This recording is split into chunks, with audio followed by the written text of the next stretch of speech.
Pessoal, agora a gente vai falar sobre as taquiarritmias e bradiarritmias, dando seguimento ali à aula anterior. Vou espelhar aqui minha tela com vocês. As arritmias são casos comuns de urgência e emergência. Claro, a gente tem alguns tipos de arritmias que são benignas, que são assintomáticas. Geralmente, essas a gente vai encaminhar para poder fazer o segmento no centro de saúde, o acompanhamento mais ambulatorial. Mas a gente tem alguns casos que esses pacientes vão chegar como uma urgência aqui para a nossa unidade. Essas arritmias podem causar síncope, choque cardiogênico, né? Uma insuficiência cardíaca aguda e até uma PCR. O diagnóstico rápido e a conduta adequada, elas salvam vidas. O objetivo desse protocolo é padronizar as condutas, basear decisões em evidências e diretrizes tanto brasileiras quanto globais, né? E garantir a segurança e o encaminhamento adequado desses pacientes dentro da rede. Critérios de inclusão. A gente sabe que tem algumas arritmias benignas e assintomáticas que a gente vai manejar geralmente ambulatorialmente, vai encaminhar esses pacientes para poder fazer um acompanhamento, um segmento de manejo ambulatorial. Mas aqui nesse protocolo a gente vai falar daquelas arritmias com frequência cardíaca menor que 50 ou maior que 150 sintomáticas, sejam instáveis ou estáveis, tá? Claro, se o paciente da entrada ou durante o atendimento ele evoluiu com PCR, daí o protocolo a seguir é o protocolo de parada cardiorrespiratória, daí ele sai desse protocolo de arritmias tanto BRAD quanto taquiarritmias e vai para o protocolo de PCR, tá? Avaliação inicial. Assim como na dor torácica, esse paciente saindo da triagem, então a avaliação dele inicia na triagem, ele deve fazer um eletro em até 10 minutos, né? É um paciente que vai vir com desconforto torácico, com falta de ar, muitas vezes com história de síncope, e a partir daí o ideal já é ser feito o eletro em até 10 minutos para poder diagnosticar essa arritmia.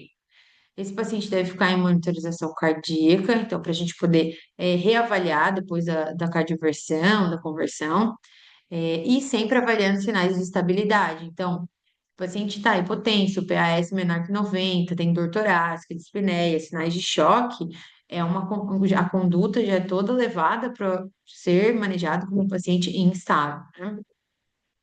Vamos falar primeiro das taquiarritmias. Aqui eu vou pincelar um pouco, pessoal, sobre os traçados e tudo mais. É claro que cada um já teve isso na tua formação e também está contido no protocolo escrito. Então, eu vou passar mais rapidinho, assim, nessa parte. A gente tem alguns tipos de taquiarritmias, né?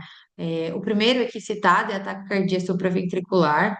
É uma taquicardia que geralmente tem uma frequência cardíaca bem elevada. Alguns casos o paciente chega com 250 de frequência, assim, na emergência. Geralmente são pacientes mais jovens. Ali no traçado, a gente consegue ver que é difícil distinguir a onda P da onda T, como se ela tivesse uma em cima da outra, assim, que é basicamente o que acontece. Tá tão rápido, né, que tá tudo junto, basicamente assim.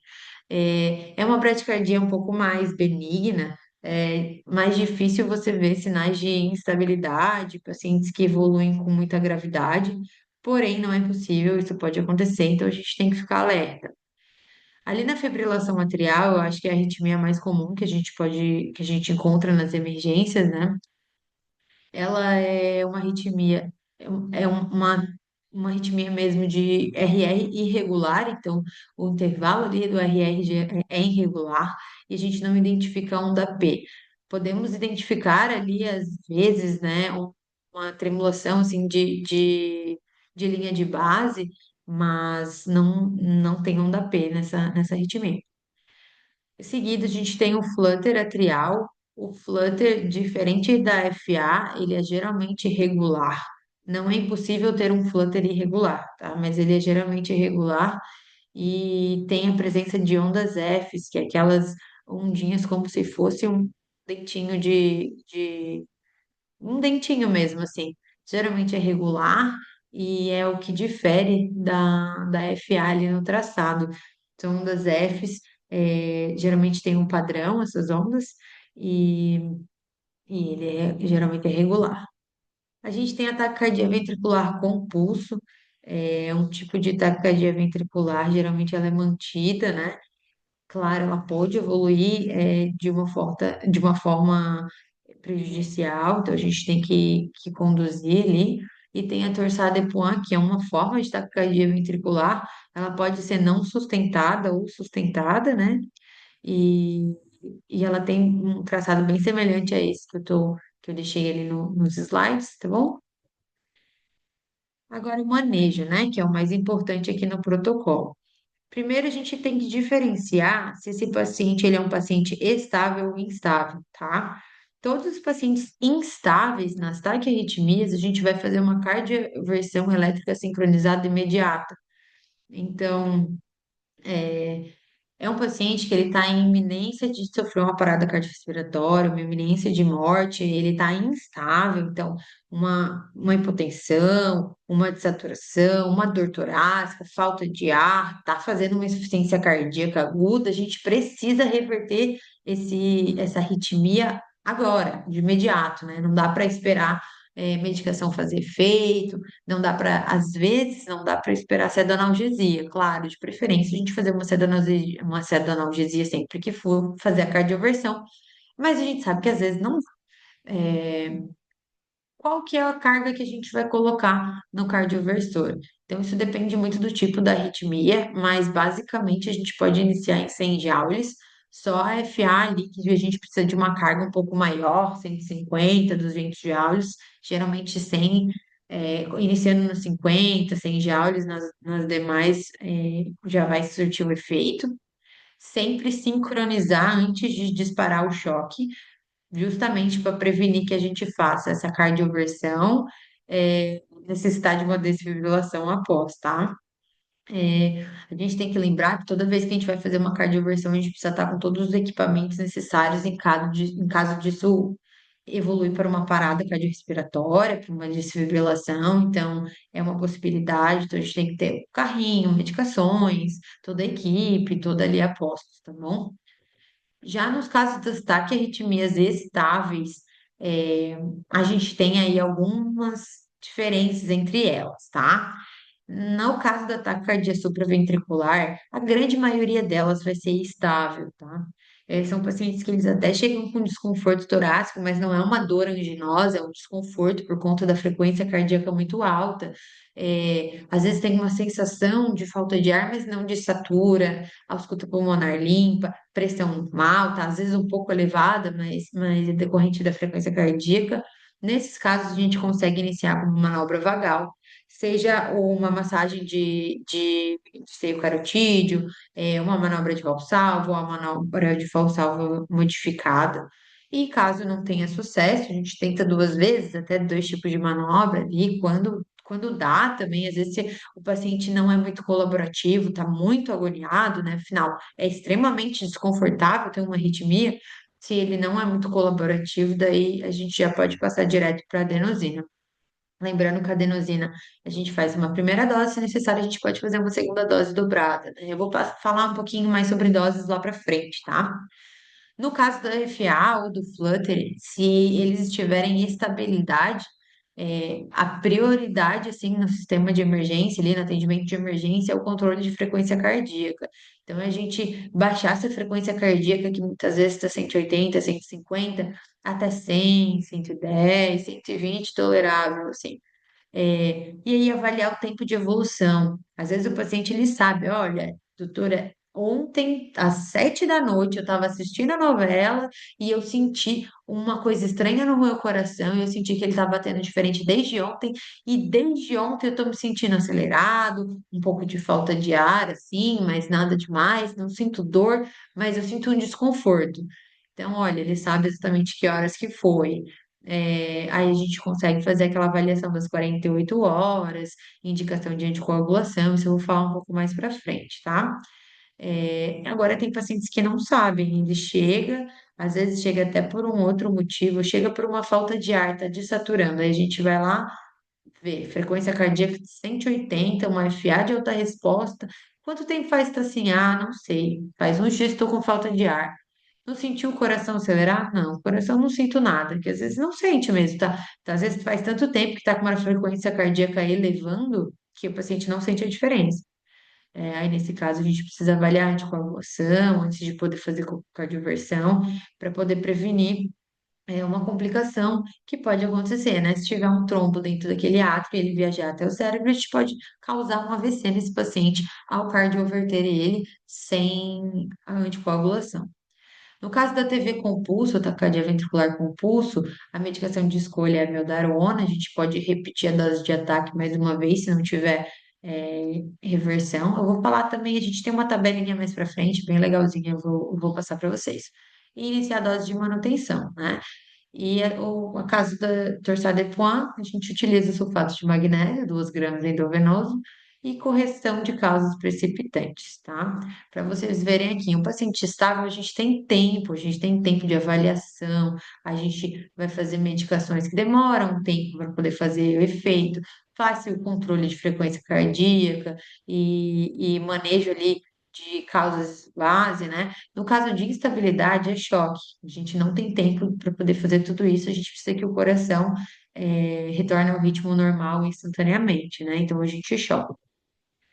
Agora eu vou falar um pouquinho sobre as bradiarritmias, tá? Vamos conversar um pouco sobre o traçado aqui, tá? A gente tem o traçado da bradicardia sinusal, quando a gente realmente só tem um delay, né? Uma lentificação, dos batimentos do coração. Ele pode ser causado por várias coisas, inclusive desidratação, ou aquele uso do metoprolol, que está com uma dose muito elevada, às vezes causa uma bradicardia no paciente e pode chegar a causar uma bradicardia sintomática, né? Então a gente precisa avaliar se não é uma intoxicação por medicação. É, a gente tem um bloqueio atrioventricular, e aí quando a gente começa a falar de bloqueio, a coisa começa a ficar meio nebulosa, né? É, Bloqueio tipo 2, Morbitz 1, Morbitz 2. Assim, pessoal, na emergência, o importante é a gente identificar se o paciente está estável ou instável e principalmente conseguir identificar o BAVT. Porque fora isso, se ele tiver com sintomas, a gente consegue fazer atropina e ir melhorando. Caso seja necessário, a gente institui o marcapasso transcutâneo, né? Mas se ele tiver estável, sem sintomas, se só for um achado, é mais uma avaliação com o cardiologista, né? Avaliar se ele não está usando medicação bradicardizante demais, né? Tratar mais a causa base. Então, a gente precisa primeiro fazer essa divisão do paciente instável e estável. Não fiquem perdendo tempo avaliando. Ah, é um distúrbio tipo 2, Morbitz 1. Às vezes não dá tempo. Se o paciente está instável, é atropina. Tenta identificar se não é um ritmo ali que está completamente desincronizado o átrio ventrículo, que é o BAVT, que daí nesse caso é marca-passo, não tem muito o que fazer, mas é basicamente tratar a bradicardia grave, é a atropina, se necessário, bomba de epinefrina, tá? Mas a gente vai pincelar um pouquinho sobre os traçados. Então, a gente tem aqui o BAVT o BAV de primeiro grau, que é uma condição benigna, que acontece é que tem um retardo ali, um atraso, o intervalo PR ele fica mais alongado, só que ele se mantém fixo é, em todas as P's, então, em todos esses intervalos, e todas as P's antecedem o QRS, então ele não bloqueia em nenhum momento, né? Então sempre tem uma P, um intervalo PR maior e um QRS. E é isso, né? Basicamente, ele não chega a ter um bloqueio, ele só tem um atraso na condução, perfeitamente benigno, não traz nenhum problema. A gente tem aí, então, os BAVs de segundo grau. A gente tem dois tipos dele, né? Que é o Morbid que é o benigno também. O que que acontece? O intervalo PR ele vai aumentando progressivamente e aí ele bloqueia. Quando ele chega num momento que ele está muito alargado ali, o PR, ele bloqueia e aí a gente tem uma onda P sem um QRS. É, é benigno, geralmente não traz grandes danos, a gente não tem que manejar ali na emergência. É claro, a não sei se que a bradicardia for muito grave, a própria bradicardia vai causar sintomas, e aí aquele caso que eu falei, daí a gente coloca, faz atropina e avalia as causas. Mas esse não é um ritmo que a gente precisa ficar tão é, alarmante, assim, não é tão alarmante.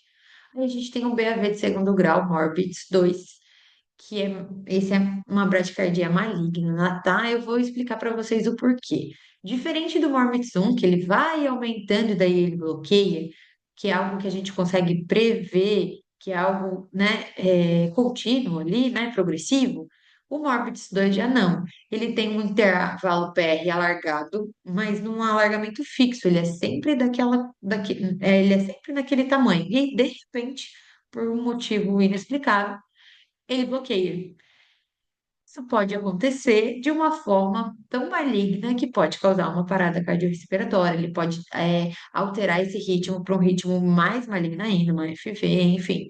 Então, é uma bradicardia maligna, é uma bradicardia que a gente tem que tratar. Esse paciente ele tem que ter um marca-passo, tá?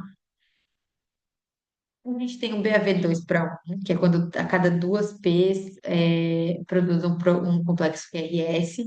Então, são duas ondas P, um QRS, duas ondas P, um QRS. Mas a gente consegue prever mais esse bloqueio, né? E a gente tem o tão temido de todos, o BAVT, que é o bloqueio atrioventricular de terceiro grau ou total, que é quando tem um ritmo completamente anárquico. Então, o átrio ele bate de uma forma num ritmo e o ventrículo em outro. Então, o átrio tem um ritmo dele, o ventrículo tem outro ritmo, e não existe essa conexão. O ventrículo contrai, o átrio contrai, então o ventrículo contrai. Não, o ventrículo ele tem ele assume o gerador do batimento dele mesmo. Então ele bate na frequência dele e o átrio na outra. É uma arritmia bem perigosa, né? A gente demanda ter um marca-passo. Inicialmente, assim, a gente faz o transcutâneo para depois fazer o definitivo no hospital de destino. É um ritmo acelerador de morte súbita, então, assim, geralmente pessoas que têm esse ritmo, em algum momento, eles vão evoluir com morte súbita, com uma parada cardiorrespiratória. Então, a gente precisa manejar esse paciente, tá? E agora a gente falando de conduta. Então, como eu falei anteriormente, o que que a gente faz? O paciente está com uma bradicardia sintomática, chegou ali na emergência. Qual que é o passo a passo? Primeiro, avaliar se ele está instável ou estável. Paciente instável, tá hipotenso, tá muito bradicárdico, uma frequência cardíaca de 25, tendendo a hipotensão, tá com desconforto torácico, né? Uma falta de ar, geralmente o que dá é mais alteração de nível de consciência, uma falta de ar, os pacientes eles ficam né, o baixo débito, né? Como é que a gente maneja? Primeiro, a tropina, né? A gente pode fazer até 3 vezes essa tropina. É, e aí, se não melhorar, a gente pode passar para dopamina ou epinefrina. Claro, se o paciente está hipotenso também, a epinefrina cai bem ali, a bomba de epinefrina, porque ele vai aumentar tanto a frequência cardíaca quanto a pressão arterial. Em alguns casos, só o marca-passo vai resolver mesmo. Então, o BAVT, por exemplo, só colocando o marca-passo mesmo para poder surtir o efeito. E a gente sempre tem que pensar nas causas reversíveis. Então, às vezes, é uma intoxicação por beta-bloqueador, ou por digoxina, ou por bloqueador de canal de cálcio. E aí, o que que a gente tem ali na UPA, né? Na nossa unidade, que a gente consegue manejar? A gente tem gluconato de cálcio, tá? Os demais, então, glucagon, anticorpo antidigoxina, não temos. Só o hospital de destino, no caso, Caridade, que vai ter. Então, a gente pode cogitar, a gente evolui, coloca tudo no prontuário e tal, mas o que a gente vai conseguir manejar de início é com atropina ou epinefrina em bomba ali, que é o que a gente tem disponível, e o marca-passo transcutâneo, que a gente também tem disponível na nossa unidade, tá? É bem importante avaliar, porque para colocar o marca-passo, o ideal é que a gente faça uma analgesia nesse paciente, né? O choque dói, principalmente quando ele chega na carga necessária para poder fazer com que o coração bata naquele ritmo. Às vezes o paciente está muito hipotenso e a gente não consegue começar uma cetoanalgesia antes de começar o marca-passo. Então, como é que a gente tem que fazer? A gente tem que estabilizar o paciente antes da gente sedar ele, tá? Então, a bomba de epinefrina, ela funciona bem, geralmente, porque ela vai aumentar a pressão. Se a frequência cardíaca do paciente tá mais ou menos, né? Então, colocou atropina, deu uma melhorada, mas não tanto. A gente quer passar um marca-passo, mas na hora da sedanalgesia vai baixar a pressão, mas a pressão não está baixa nesse momento, o que que a gente faz? Já deixa pronto uma noradrenalina ali, inicia a sedanalgesia, avalia de perto, se baixou demais a pressão, inicia a sedanalgesia, acompanha de perto Se começou a atender hipotensão, inicia ali a noradrenalina e coloca o marca-passo transcutâneo, né? Então, deixar uma nora ali preparada para não, para caso de necessidade. É bem importante, a gente não pode tomar uma conduta, fazer algo que vá causar uma piora desse paciente. Então, a gente tem que saber manejar as medicações. Se eu vou fazer uma analgesia para colocar um marca-passo, porque o paciente está muito mal, eu sei que ele vai tender a hipotensão por causa das medicações. Eu tenho algumas medicações que dá para fazer que não tem tanta hipotensão? Temos, a gente tem a ketamina, né? Então, a ketamina ela vai manter ali a frequência cardíaca, ela auxilia bastante na analgesia, então só ali com a ketamina a gente já conseguiria um bom resultado, mas a ketamina ela pode dissociar um pouco, às vezes a pessoa pode ficar meio agitada. Então, isso vai muito do critério clínico do médico de usar. Mas sabendo que a gente tem outras medicações que a gente pode usar em conjunto, a epinefrina e a noradrenalina, para conseguir fazer esse processo com mais segurança, né? Paciente estável com bradiarritmia. Então, é um paciente que às vezes ele foi por outro motivo na unidade, a gente viu que ele está, sei lá, com uma frequência cardíaca de 30.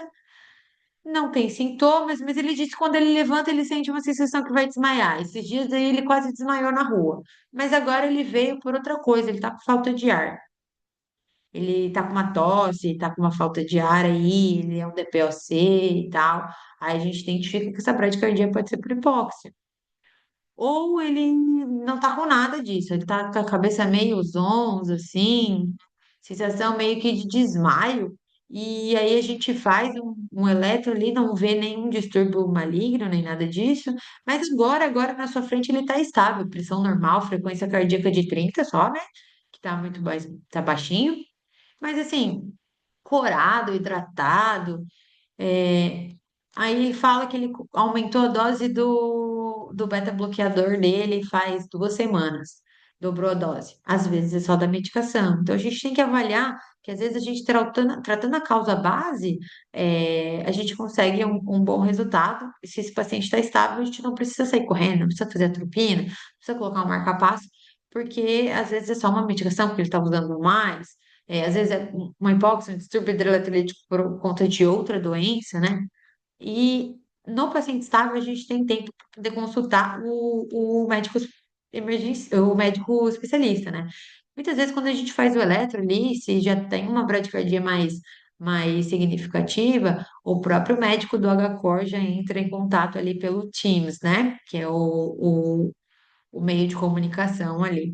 Então, sempre que o paciente tem uma dor torácica, que tenha um traçado ali de infarto agudo de miocárdio com supra ou com infra, eles entram em contato. Sempre quando tem um ataque à arritmia, eles entram em contato. E sempre quando tem uma bradiarritmia, eles também entram em contato. Então, a gente tem um cardiologista ali que ele vai fazer contato com vocês, tá?